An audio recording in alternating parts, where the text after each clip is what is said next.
ये fourth video lecture है और इस फोर्थ वीडियो लेक्चर में हम लोग इक्विवेलेंट मास के बारे में डिस्कस करेंगे कि इक्विवेलेंट मास होता क्या है या इक्विवेलेंट मास किसी भी केमिकल सब्सटेंस के इक्विवेलेंट मास को कैसे कैलकुलेट करते हैं। दूसरी चीज ये है कि इक्विवेलेंट मास का एप्लीकेशन कहाँ कहाँ है, कहाँ कहाँ इस टर्म का यूज करते हैं, किन किन टर्म्स में या किस तरह के कैलकुलेशन में या किस तरह के क्वेश्चंस में इक्विवेलेंट मास का यूज होता है।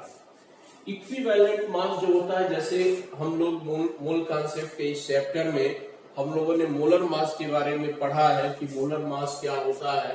ठीक उसी तरीके से जैसे मोलर मास होता है, किसी भी हर एक केमिकल सब्सटेंस का एक डिफिनिट मोलर मास होता है, ठीक उसी तरीके से सब्सटेंस का कोई भी सब्सटेंस जो कि किसी केमिकल रिएक्शन में इन्वॉल्व होता है तो उसका अपना एक इक्विवेलेंट मास भी होता है। और इक्विवेलेंट मास कैलकुलेट करने का जो सबसे आसान सा तरीका होता है वो तरीका ये है कि molar mass equivalent mass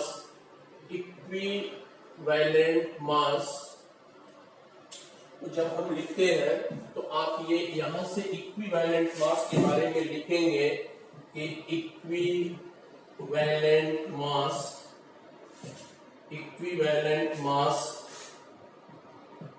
is equal to molar mass divided by n factor।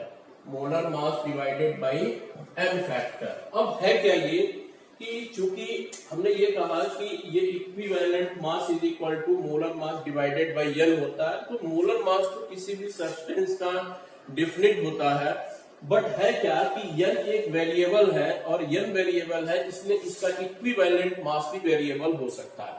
अब हम कैलकुलेट कैसे करते हैं और n की मीनिंग क्या होती है?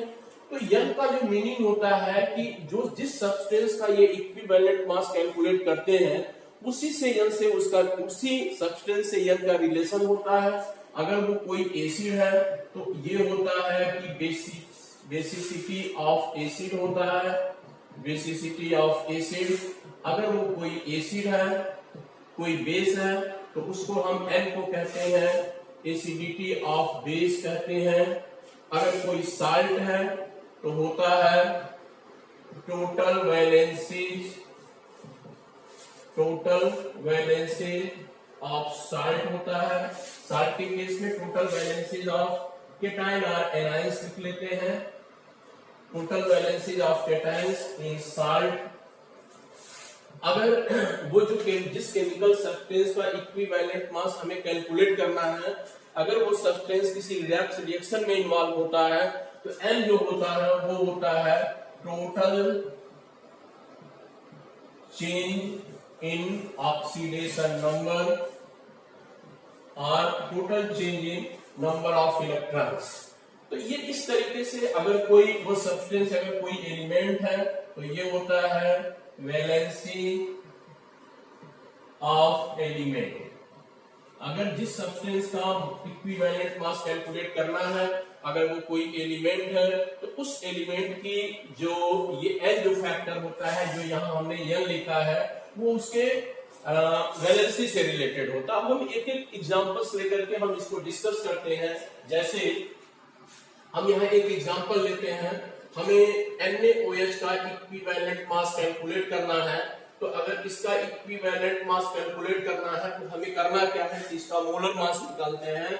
और इसका मोलर मास निकालने के लिए 23 प्लस 16 प्लस 1, 23 सोडियम का, O का 16, H का 1 एंड डिवाइडेड बाई क्या करते हैं, क्योंकि ये बेस है तो बेस के केस में एसिडिटी होता है और एसिडिटी का मतलब होता है number of hydroxyl ions. Number of hydroxyl ions को एसिडिटी कहते हैं and number of hydrogen ions को बेसिसिटी कहते हैं। तो हम ये देख लेते हैं कि अगर वो बेस है तो उस बेस में कितने हाइड्रोक्सिल आयन है, 1 हाइड्रोक्सिल आयन है, सो डिवाइडेड बाय 1, तो इसका जवाब हो जाएगा 40। इसी तरीके से अगर कैल्शियम हाइड्रोक्साइड का इक्विवेलेंट मास हमें कैलकुलेट करना है तो आप यहाँ लिखेंगे equivalent mass is equal to Ca का एटॉमिक मास होता है 40 plus 2 into 16 plus 1 and divided by, इसमें 2 हाइड्रोक्सी लाइन दिख रहा है, 2 हाइड्रोक्सी लाइन दिख रहा है, so this is equal to, ये हो जाएगा 74 and divided by 2 and this is equal to 37। तो कैल्शियम हाइड्रोक्साइड का जो इक्विवेलेंट मास हो जाएगा वो हो जाएगा 37। ये हमने बेस का एग्जांपल लिया। इसी तरीके से अगर हमें किसी एसिड का इक्विवेलेंट मास कैलकुलेट करना है, तो एसिड का इक्विवेलेंट मास कैलकुलेट करना है, जैसे एग्जांपल हमने ले लिया H2SO4 का इक्विवेलेंट मास कैलकुलेट करना है, तो इसका equivalent mass is equal to हो जाएगा मोलर मास, 2 हाइड्रोजन है 2 into 1, सल्फर का 32, O4 है तो 4 into 16 एंड डिवाइडेड बाई, चूंकि इसमें 2 रिप्लेसेबल हाइड्रोजन होते हैं, 2 हाइड्रोजन जो होता है वो हाइड्रोजन आयंस के रूप में फॉर्म करता है, तो डिवाइडेड बाई 2 लिखते हैं और इसका आंसर हो जाएगा 49। तो आप ये कर लेंगे कि equivalent mass of H2SO4 is 49। हम और एग्जांपल लेते हैं, जैसे हमने एग्जांपल ले लिया CH3COOH का, ये भी एक एसिटिक एसिड है और इस एसिटिक एसिड से 1 हाइड्रोजन आयन डोनेट होता है या 1 हाइड्रोजन आयन ये डोनेट करता है, इसका जब डिसोसिएशन होता है तो यहाँ निगेटिव यहाँ पॉजिटिव 1 हाइड्रोजन आयन मिलता है। इसका ये एसिड है तो इसकी जो total number of hydrogen ion 1 है, सो बेसिसिटी इसकी 1 होगी और इसका इक्विवेलेंट मास जब कैलकुलेट करना होगा तो हम लिखते हैं 12 + 3 + 12 + 32 एंड +1 डिवाइडेड बाई 1 होता है and this is equal to 60। तो ये इक्विवेलेंट मास, एसिटिक एसिड का इक्विवेलेंट मास 60 हो गया। तो हमने अभी तक ये बताया कि कोई बेसिक है और एसिड है तो उसका इक्विवेलेंट मास हम कैसे कैलकुलेट करेंगे, तो हमने ये तरीका बताया। बेसिक फार्मूला सबके लिए यही है कि equivalent mass is equal to molar mass divided by n, और n की मीनिंग क्या होती है, ये होता है, ये सारी चीजें जो भी इस वीडियो लेक्चर को जो लोग भी देख रहे हैं वो निश्चित रूप से इस पॉइंट्स को नोट कर लें कि equivalent mass is equal to molar mass divided by n, n की मीनिंग क्या है कि वो हर केस के हिसाब से, हर सब्सटेंस के हिसाब से n की मीनिंग चेंज हो गई। अब हम और भी एग्जांपल्स लेते हैं, हमने एसिड और बेस का एग्जांपल लिया, अब हम कुछ और एग्जांपल्स लेते हैं, जो इसको निकालने के लिए, जैसे कि मान लिया हमने ले लिया है कैल्शियम क्लोराइड ले लिया है और कैल्शियम क्लोराइड का इक्विवेलेंट मास कैलकुलेट करना है, तो हमें ये पता है कि यहाँ कैल्शियम क्लोराइड का जब डिसोसिएशन होता है तो ये हो जाता है Ca2+ एंड 2Cl- होता है। यहाँ इक्विवेलेंट मास कैलकुलेट करने के लिए Ca का हो जाएगा 40 + 2 into Cl का होता है 35.5 होता है एंड डिवाइडेड बाई, यहाँ ये जो कैल्शियम क्लोराइड के 1 मोल मॉलिक्यूल के डिसोसिएशन से 1 कैल्शियम आयन बनता है और कैल्शियम आयन की जो वैलेंसी है वो 2 है और इस आयन की संख्या 1 है, तो total valency is equal to 1 multiplied by 2। इसको आप लिख सकते हैं 40 + 71 divided by 2 and this is equal to 111/2। आप इसको कैलकुलेट कर लेंगे तो ये हो जाएगा 55.5। तो इस तरीके से इक्विवेलेंट मास कैलकुलेट करने का तरीका हम लोगों ने यहाँ सीखा कि कोई एसिड के केस में, बेस के केस में या साल्ट के केस में। अन्य एग्जांपल्स को भी मैं नोट करता हूँ, ये हमने यहाँ एसिड बेस साल्ट का एग्जांपल लिखा। कोई एलिमेंट है, एग्जांपल एलिमेंट अगर एल्युमिनियम है, एल्युमिनियम का इक्विवेलेंट मास कैलकुलेट करना है, तो यहाँ भी वही फार्मूला है कि मोलर मास ऑफ एल्युमिनियम, तो मोलर मास ऑफ एल्युमिनियम मतलब इसका ये हो गया कि ये एटॉमिक मास 27 होता है और इसकी जो वैलेंसी होती है, वो 3 होती है, इसकी वैलेंसी 3 होती है, so 27 divided by 3 that is equal to 9। इसका मतलब एल्युमिनियम का जो इक्विवेलेंट मास है वो 9 है। इसी तरीके से हम कॉपर का इक्विवेलेंट मास कैलकुलेट करें तो E का वैल्यू हो जाएगा 63.5। E का मोलर मास जो एटॉमिक मास होता है, E का जो एटॉमिक मास होता है वो होता है 63.5 होता है और इसकी जो वैलेंसी होती है वो 2 होती है, तो 2 से डिवाइड करेंगे तो ये हो जाएगा 37.15। तो इस तरीके से हम इसकी इक्विवेलेंट मास कैलकुलेट कर सकते हैं। हाँ, ये चीज जरूर है कि बहुत सारे एलिमेंट ऐसे हैं जो वेरिएबल वैलेंसी शो करते हैं, तो अगर कोई एलिमेंट वेरिएबल वैलेंसी शो करता है तो उस केस में ये देखना होगा कि उस एलिमेंट का किसी एक स्पेसिफिक केस में अगर आयरन का, जैसे फॉर एग्जांपल आयरन की वैलेंसी 2 भी होती है, 3 भी होती है, तो हमें ये देखना होगा कि वहां चेंजेस क्या हो रहे हैं, वो फेरस के फॉर्म में है या फेरिक के फॉर्म में है। अगर फेरस के फॉर्म में है तो Fe के लिए n की वैल्यू 2 लिखेंगे, और अगर फेरिक के फॉर्म में है तो n की वैल्यू 3 लिखेंगे। तो इस तरीके से हम किसी एलिमेंट का, किसी साल्ट का, एसिड का, बेस का हम इक्विवेलेंट मास कैलकुलेट कर सकते हैं। इसके बाद हम चलते हैं, हम एक ये हो गया total change in oxidation number. इस चीज को, ये जो चीज है कि total change in oxidation number, इस चीज को कैलकुलेट करने के लिए total change in oxidation number या total change in number of electrons, जो n की मीनिंग होती है, वो होता है रिडॉक्स रिएक्शन के लिए। रिडॉक्स रिएक्शन के केस में इस चीज को पढ़ते हैं। और हालांकि रिडॉक्स रिएक्शन ये जो चैप्टर है वो रिडॉक्स रिएक्शन हम आगे के क्लासेस में, आगे की यूनिट्स में हम लोग पढ़ते हैं, बट यहाँ थोड़ा सा हम रिडॉक्स रिएक्शन के बारे में जान लेते हैं और उसी हिसाब से उसकी ऑक्सीडेशन नंबर जान लेते हैं। फिर हम ये तीन वैल्यू कैसे रखते हैं, या रिडॉक्स रिएक्शन के केस में जो सब्सटेंस है उसका इक्विवेलेंट मास कैसे कैलकुलेट करेंगे, उसको हम सीख लेते हैं। जैसे अगर हमने रिडॉक्स रिएक्शन का मतलब क्या होता है, ये भी चीजें आप सभी 9th या 10th क्लास की केमिस्ट्री में जरूर पढ़ के आए होंगे कि रिडॉक्स का मतलब क्या होता है। रेड का मतलब होता है रिडक्शन, और रिडक्शन का मतलब होता है ऑक्सीजन, एंड इस पे दूसरा जो पार्ट है OX है, इसका मतलब होता है ऑक्सीडेशन। तो reduction and oxidation, reduction and oxidation मतलब एक ऐसा रिएक्शन जिसमें ऑक्सीडेशन और रिडक्शन दोनों होते हैं, इस तरह के रिएक्शन को हम रिडॉक्स रिएक्शन कहते हैं।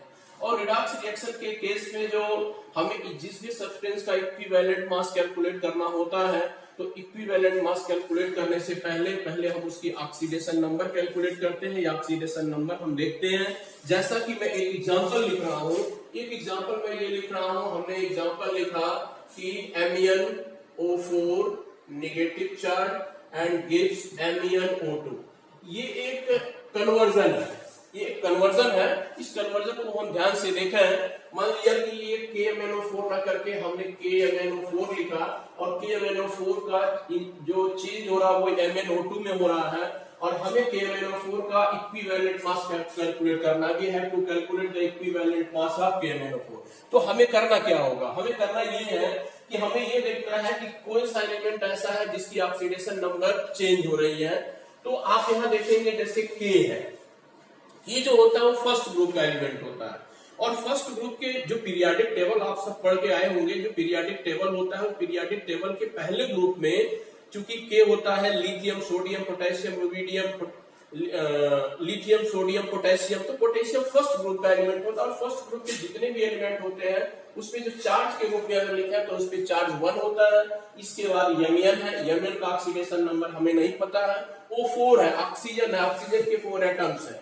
तो अगर ऑक्सीजन की बात किया जाए तो ऑक्सीजन पे 2 नेगेटिव चार्ज होता है। ये कैसे? क्योंकि ऑक्सीजन की जो वैलेंसी होती है वो 2 होती है, और इसको अपना ऑक्टेट कंप्लीट करने के लिए 2 इलेक्ट्रॉन की जरूरत होती है। इसमें इसकी वैलेंसी जो होती है वो 2 होती है ऑक्सीडेशन नंबर। टोटल 4 एटम्स हैं, तो ये हो जाता है 2 मल्टीप्लाइड बाय -2 मल्टीप्लाइड बाय 4 हो जाता है। तो यहाँ टोटल हो जाता है -8, और यहाँ हो गया 1। तो इसको ओवरऑल KMnO4 पे कोई चार्ज नहीं दिख रहा है, इसलिए Mn की ऑक्सीडेशन नंबर जब 7 होगा तो 7 + 1 8, और ये -8 हो गया तो ओवरऑल 0 हो गया। It means in KMnO4 the oxidation number of Mn is 7। In right hand side में अगर आप देखते हैं तो Mn की ऑक्सीडेशन नंबर हमें कैलकुलेट करना, फिर वही चीज मैं बोल रहा हूँ। इन जनरल O की ऑक्सीडेशन नंबर या O पर जो चार्ज होता है वो -2 होता है, तो यहाँ हमने -2 लिख दिया, और इसके टोटल 2 एटम्स हैं, तो ये हो जाएगा -4, और इसको 0 करने के लिए यहाँ 4 करना होगा। इसका मतलब क्या हुआ कि चेंज यहाँ देखा है तो Mn की ऑक्सीडेशन नंबर ही चेंज हो रहा है। यहाँ लेफ्ट हैंड साइड में Mn की ऑक्सीडेशन नंबर 7 है, एंड राइट हैंड साइड में 4 है। तो आप, और इसकी संख्या 1 है, Mn का संख्या या 1 है, तो आप यहाँ कहेंगे total change in oxidation number is equal to 3 लिखेंगे। Total change in oxidation number 3 लिखेंगे। इसी तरीके से एक दूसरा एग्जांपल हम यहाँ लिखते हैं। एक एग्जांपल हम लिख रहे हैं कि KMnO4 का कन्वर्जन K2MnO4 में हो रहा है, K2MnO4 में हो रहा है। और यहाँ हमें इस कन्वर्जन में हमें KMnO4 की ऑक्सीडेशन संख्या, KMnO4 का इक्विवेलेंट मास कैलकुलेट करना है। कैलकुलेट करने के लिए फिर वही चीज है कि हमें ऑक्सीडेशन नंबर को देखना होगा। यहाँ के की ऑक्सीडेशन नंबर 1 होती है, अभी हमने बोला O का -2 होता है, सो ये हो जाएगा -2 × 4 एंड दैट इज ये टोटल हो जाएगा -8। इसको 0 करने के लिए यहाँ 7 करना होगा। इधर आप आते हैं तो K की एटम्स 2 है और K का ऑक्सीडेशन नंबर 1 होता है, तो इसको आप लिखेंगे 2 × 1 ओवरऑल ये हो जाएगा 2। यहाँ हो जाएगा -2 × 4 दैट इज इक्वल टू -8। तो यहाँ Mn की ऑक्सीडेशन नंबर 6 होगा। सो Mn की ऑक्सीडेशन नंबर जो चेंज हो रहा है वो 7 से 6 हो रहा है, तो total change in oxidation number is, तो यहाँ जो होगा इस केस में जो total change in oxidation number है, जो total change in oxidation number है वो है आपका 1, क्योंकि 7 से 6 हो रहा है तो 1 हो रहा है। तो इस तरीके से ये सब रिडॉक्स रिएक्शन के इसी तरह के एग्जांपल्स होते हैं जहां हमें चेंज इन ऑक्सीडेशन नंबर पहले देखना होता है। मेन काम हमारा चेंज इन ऑक्सीडेशन नंबर या total change in oxidation number देखना होता है, और उसका करने के बाद हम मोलर मास में उस नंबर से डिवाइड कर देते हैं, तो फिर हमें इक्विवेलेंट मास को हम कैलकुलेट कर लेते हैं। कुछ अन्य एग्जांपल्स हम यहाँ लेके आते हैं, जैसे कुछ अन्य एग्जांपल्स को भी मैं यहाँ लिखता हूँ यहाँ लिखने के लिए। जैसे एक कन्वर्जन है Na2Cr2O7 का कन्वर्जन हो रहा है Cr3+ में। एक कन्वर्जन है, सपोज करिए कि यहाँ सोडियम डाइक्रोमेट है और उसका जो कन्वर्जन हो रहा है वो क्रोमियम 3 आयंस के रूप में हो रहा है। बाकी उसके साथ साइड प्रोडक्ट्स क्या है वो अलग बात है, हमें केवल इतना ही देखना है। यहाँ फिर मैं बोलूं कि Na जो है फर्स्ट ग्रुप का एलिमेंट है। अभी हमने बोला था कि फर्स्ट ग्रुप के जितने भी एलिमेंट होते हैं सबकी ऑक्सीडेशन नंबर +1 होता है, उसमें 1 पॉजिटिव चार्ज होता है। तो इसको लिखते हैं 1 × 2, तो ये हो जाता है 2। यहाँ O7 है तो O का -2 होता है, 7 है तो ये हो जाएगा -14 हो जाएगा। तो यहाँ Na2 का दोनों Na का 2 हो गया और साथों ऑक्सीजन का 7 ऑक्सीजन का जो टोटल चार्ज हो गया -14 है। ओवरऑल ये न्यूट्रल मॉलिक्यूल दिख रहा है, इसका मतलब कि यहाँ जो टोटल चार्ज दिखना चाहिए जो दोनों क्रोमियम एटम है इस पे 12 होना चाहिए, तभी तो 12 और 2 + 14 हो जाएगा और -14, तो ये 12 हो गया। और अगर एक एटम की बात देखा जाए तो ये 6 हो जाएगा। इसका मतलब क्रोमियम की जो ऑक्सीडेशन नंबर हो जाएगी Na2Cr2O7 में वो 6 हो जाएगी। इधर हम देखते हैं तो Cr पे 3 पॉजिटिव चार्ज है, क्योंकि अकेला केमिकल स्पीशीज है इसलिए इसकी ऑक्सीडेशन नंबर 3 हो जाएगी। अब यहाँ हमें देखना है कि total change in oxidation number अगर हमें देखना है तो total change in oxidation number, तो total change in oxidation number निकालने के लिए अगर हमें इसका इक्विवेलेंट मास कैलकुलेट करना है तो यहाँ Cr की ऑक्सीडेशन नंबर 6 है बट इसके 2 एटम्स हैं, तो टोटल ऑक्सीडेशन नंबर हो गया 2 × 6 माइनस इस साइड में ये 3 है, तो ये हो जाएगा कि, और इसको हम बैलेंस क्योंकि यहाँ Cr2 है तो यहाँ इसको हम 2Cr लिख लेंगे, तो ये हो जाएगा 3 और इसका जो total change in oxidation number हो जाएगा वो 6 हो जाएगा। इसका मतलब जब इक्विवेलेंट मास इस सोडियम डाइक्रोमेट का हमें निकालना होगा तो हम करेंगे क्या कि इसके मोलर मास में, इसके मोलर मास में 6 से अगर हम डिवाइड कर देते हैं तो इक्विवेलेंट मास हम कैलकुलेट कर सकते हैं। तो ये रिडॉक्स रिएक्शन के कुछ केसेस हैं कि अगर कोई रिडॉक्स रिएक्शन है तो उस रिडॉक्स रिएक्शन में किसी भी केमिकल सब्सटेंस का इक्विवेलेंट मास कैसे हम कैलकुलेट करेंगे। इसके अलावा कुछ अन्य एग्जांपल्स अभी हम और लिखते हैं, यहाँ कुछ अन्य एग्जांपल्स को हम लिखते हैं।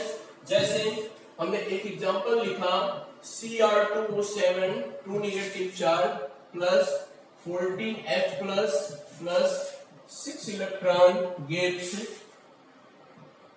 2Cr3 plus and plus 7H2O।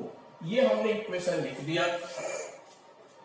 अब ये एक बैलेंस केमिकल इक्वेशन दिख रहा है और सपोज करिए कि अगर हमें इसका इक्विवेलेंट मास कैलकुलेट करना है तो हमें यही देखना होगा कि इस केमिकल स्पीशीज के साथ टोटल कितने इलेक्ट्रॉन्स एब्जॉर्ब हो रहे हैं। तो यहाँ जो टोटल इलेक्ट्रॉन्स है वो 6 इलेक्ट्रॉन्स है।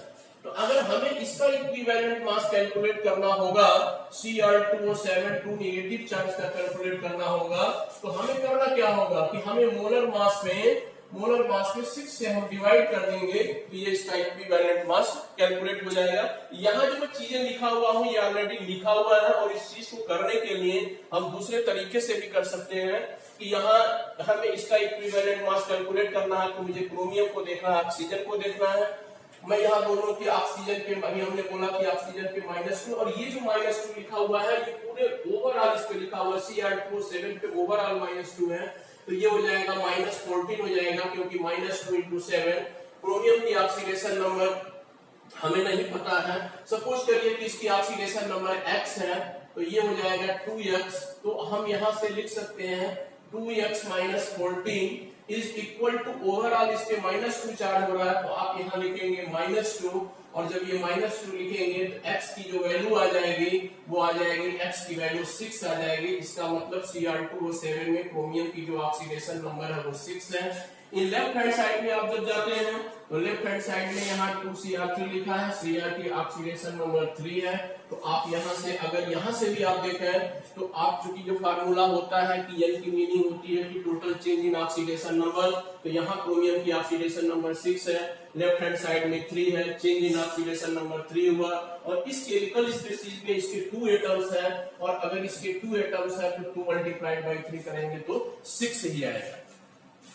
तो इस तरीके से हमने यहाँ इक्विवेलेंट मास क्या होता है और इक्विवेलेंट मास को कैसे कैलकुलेट किया जाता है हमने यहाँ पढ़ा।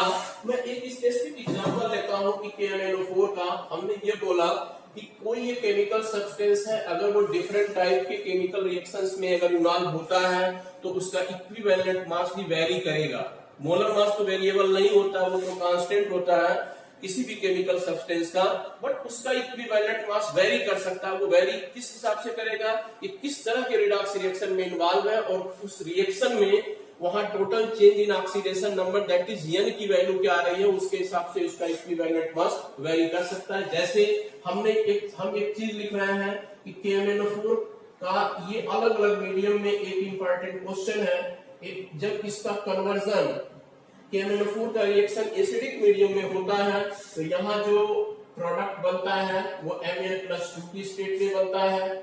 अगर न्यूट्रल मीडियम में इसका रिएक्शन होता है, न्यूट्रल या वीकली अल्केलाइन मीडियम में अगर रिएक्शन होता है, अल्केलाइन मीडियम में अगर इसका रिएक्शन होता है तो जो यहाँ प्रोडक्ट बनता है वो MnO2 बनता है। और अगर ये इसका reaction KMnO4 strong alkaline medium में रिएक्शन होता है तो जो यहाँ प्रोडक्ट बनता है वो बनता है MnO4 पे 2 नेगेटिव चार्ज। अब अलग अलग मीडियम में हमने बोला कि सब्सटेंस तो एक ही है, बट अलग अलग मीडियम में, एसिडिक मीडियम या वीक अल्केलाइन मीडियम या न्यूट्रल मीडियम एक ही बात है, या अल्केलाइन मीडियम में, स्ट्रांग अल्केलाइन मीडियम में जो प्रोडक्ट है वो अलग अलग है, तो चेंज इन ऑक्सीडेशन नंबर भी अलग अलग होना चाहिए। जैसा कि अभी हमने ये बोला कि पिछले एग्जांपल्स में भी हमने देखा कि K का 1 होता, O का -2, टोटल हो गया -8, सो Mn का ऑक्सीडेशन नंबर 7 है। यहाँ Mn पे 2 पॉजिटिव चार्ज है, अकेला स्पीशीज है, इसका मतलब 2 हो रहा है, तो change in oxidation number final mass में, इसके मोलर मास में हम डिवाइड करते हैं, मोलर मास में डिवाइड करते हैं 5 का। यहाँ जब इक्विवेलेंट मास निकालना होता है, यहाँ MnO2 है और MnO2 है, तो Mn का जो Mn का ऑक्सीडेशन नंबर हमें निकालना है, O का -2 टोटल हो जाएगा -4, तो यहाँ हो जाएगा Mn का 4, चेंज इन ऑक्सीडेशन नंबर 3 हो जाएगा। सो ये हो जाएगा equivalent mass is equal to molar mass divided by 3। इस केस में हम आते हैं, तो इस केस में यहाँ इक्विवेलेंट मास कैलकुलेट करना है, तो इक्विवेलेंट मास कैलकुलेट करने के लिए यहाँ Mn की ऑक्सीडेशन नंबर देखना होगा। यहाँ Mn की वैल्यू जब 6 होगी तभी आप देखें यहाँ 6 है, ये -8 हो जाएगा, तो ओवरऑल इस पे -2 चार्ज हो जाएगा। तो चेंज इन ऑक्सीडेशन नंबर 7 से 6 हो रहा है, तो इसके लिए जो फार्मूला यूज करेंगे वो ये हो जाएगा molar mass divided by n। तो ये क्या है कि एक ही सब्सटेंस है अलग अलग मीडियम में, ये एक इंपॉर्टेंट क्वेश्चन है, तो इसको अपनी नोटबुक में जरूर नोट करें। तो अलग अलग मीडियम में इसका इक्विवेलेंट मास अलग अलग होगा, क्योंकि हमें पता है कि KMnO4 का इक्विवेलेंट मास 158 होता है, सो इस केस में इसकी वैल्यू होती है 31.6 होता है। इस केस में इसकी वैल्यू होती है 52.66 होता है, और इस केस में स्ट्रॉन्ग अल्कलाइन मीडियम में इसकी वैल्यू 158 होता है। तो इस तरीके से एक ही सब्सटेंस का अलग अलग मीडियम में, अल्कलाइन मीडियम, एसिडिक मीडियम या न्यूट्रल मीडियम में अलग अलग इक्विवेलेंट मास होता है। इसके अलावा एक चीज और, मैं इस इक्विवेलेंट मास को जब हम पढ़ रहे हैं तो इक्विवेलेंट मास के टॉपिक को पढ़ने के लिए एक पॉइंट और मैं यहाँ बात करता हूँ कि जैसे पिछले वीडियो लेक्चर में जिसमें हमारा जो टॉपिक था वो ये था कि numericals based on chemical equation या केमिकल इक्वेशन बेस्ड प्रॉब्लम जो होते हैं कि केमिकल इक्वेशन गिवन होता है और उस पे बेस्ड प्रॉब्लम्स होते हैं। कोई भी इक्वेशन हो, जैसे हमने यहाँ लिखा कि N2 plus 3H2 gives 2NH3, ये एक इक्वेशन है। तो हमने वहां ये बोला था कि N2 के आगे इसके साथ कोफिशिएंट 1 है, इसके साथ कोफिशिएंट 3 है, इसके साथ कोफिशिएंट 2 है।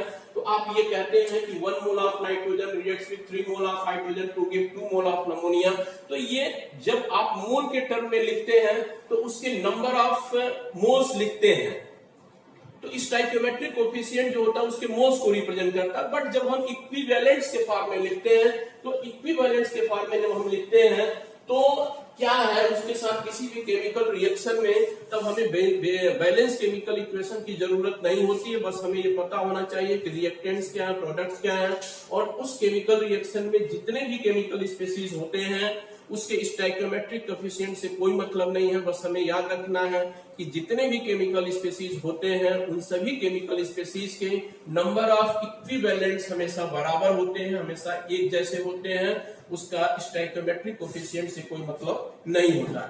तो अभी तक हमने इस केस में इक्विवेलेंट मास कैलकुलेट करने के लिए हमने बताया। अब एक पॉइंट हमारा ये है कि जैसे आप नंबर ऑफ मोल्स को कैलकुलेट करते हैं, नंबर ऑफ मोल्स कैलकुलेट करने के लिए मास अपॉन मोलर मास करते हैं, ठीक उसी तरीके से नंबर ऑफ ग्राम इक्विवेलेंट्स लिखें या इक्विवेलेंट्स लिखें, मतलब एक ही है। तो नंबर ऑफ ग्राम इक्विवेलेंट्स आप ग्राम नहीं भी लिख सकते हैं या लिख भी सकते हैं। तो ये हो जाता है कि जो जिस सब्सटेंस का ये निकालना होता है ग्राम इक्विवेलेंट्स नंबर, तो मास divided by equivalent mass, gram mass divided by equivalent mass, mass in gram divided by equivalent मास हम निकाल करके, और हमने अभी तक के इस वीडियो लेक्चर में हमने इक्विवेलेंट मास कैलकुलेट करना है सिखाया है या डिस्कस किया है। तो मास जब गिवन हो तो नंबर ऑफ ग्राम इक्विवेलेंट्स यहां से निकाल सकते हैं। दूसरा एक तरीका है कि इन केस ऑफ सोल्यूशन, अगर कोई सोल्यूशन है और उस सोल्यूशन में किसी केमिकल सब्सटेंस का नंबर ऑफ इक्विवेलेंट्स निकालना है, तो जो भी सब्सटेंस है जो सॉल्यूट का होता है तो number of gram equivalents is equal to normality multiplied by volume in litre. तो ये दो फार्मूला हम याद रखते हैं कि नंबर ऑफ ग्राम इक्विवेलेंट्स निकालने के लिए कि mass in gram divided by equivalent mass, और दूसरा निकालना है इन केस ऑफ सॉल्यूशन, अगर कोई सॉल्यूशन का केस है तो जिस सब्सटेंस का या जो सॉल्यूट उसमें है नंबर ऑफ ग्राम इक्विवेलेंट्स उसी का आप निकालते हैं। तो जो भी सॉल्यूट की जो नंबर ऑफ ग्राम इक्विवेलेंट्स हो जाएंगे उसका फार्मूला हो जाएगा normality multiplied by volume in litre. तो इस तरीके से ये पॉइंट्स हैं। और एक पॉइंट में और इस चीज के इन सबके साथ मैं एक पॉइंट और नोट करना चाहता हूं जो न्यूमेरिकल्स के पॉइंट ऑफ व्यू से इंपॉर्टेंट है, वो ये है, इस तीसरे पॉइंट को भी हम जरूर लिखें। इन any chemical reaction, in any chemical reaction the number of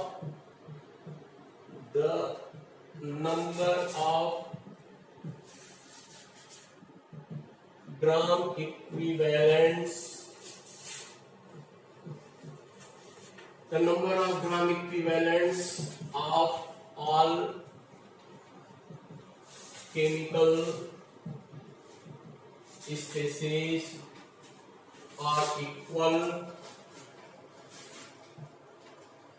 whatever their stoichiometric coefficients. Stoichiometric coefficients उसके स्टोइकोमेट्रिक कोफिशिएंट्स क्या होंगे, इससे कोई मतलब नहीं है। तो ये एक बहुत इंपॉर्टेंट पॉइंट है, इसको जरूर नोटबुक में नोट करें। In any chemical reaction the numbers of gram equivalents of all chemical species are equal whatever their stoichiometric coefficient. Stoichiometric coefficient क्या है, इससे कोई मतलब नहीं है। किसी भी केमिकल रिएक्शन में जितने भी केमिकल सब्सटेंस होते हैं उन सब के number of gram equivalents equal होते हैं। इसी के साथ, इस पॉइंट के साथ मैं अपना इस वीडियो लेक्चर को समाप्त करता हूं। Thank you. बट एक चीज और है कि अभी मोल कॉन्सेप्ट से रिलेटेड, जो हमने पहले ही बोला है कि मोल कॉन्सेप्ट से रिलेटेड ये मेरा 4th वीडियो लेक्चर है और ये सीरीज है मोल कॉन्सेप्ट का। मोल कॉन्सेप्ट जो चैप्टर है इसकी एक सीरीज है और ये अभी 4th है। मुझे लगता है कि एटलीस्ट 2 और 3 लेक्चर्स और होंगे इस मोल कॉन्सेप्ट से रिलेटेड। तो किसी भी आप वीडियो को, इस सीरीज के किसी भी वीडियो को आप मिस करेंगे तो मोल कॉन्सेप्ट को आप कंप्लीटली समझ नहीं पाएंगे। इसलिए इसको आप किसी भी वीडियो को छोड़े नहीं, हर वीडियो को समझें। अगर किसी के कोई डाउट हो तो निश्चित रूप से, हमने बार बार मैं अपने इस वीडियो लेक्चर में बोलता हूं कि अगर किसी का भी इस वीडियो लेक्चर से कोई डाउट होता है तो वो निश्चित रूप से इस वीडियो के कमेंट बॉक्स में जाकर के अपना डाउट्स लिखेगा और उसका सोल्यूशन आपको मिलेगा। Thank you.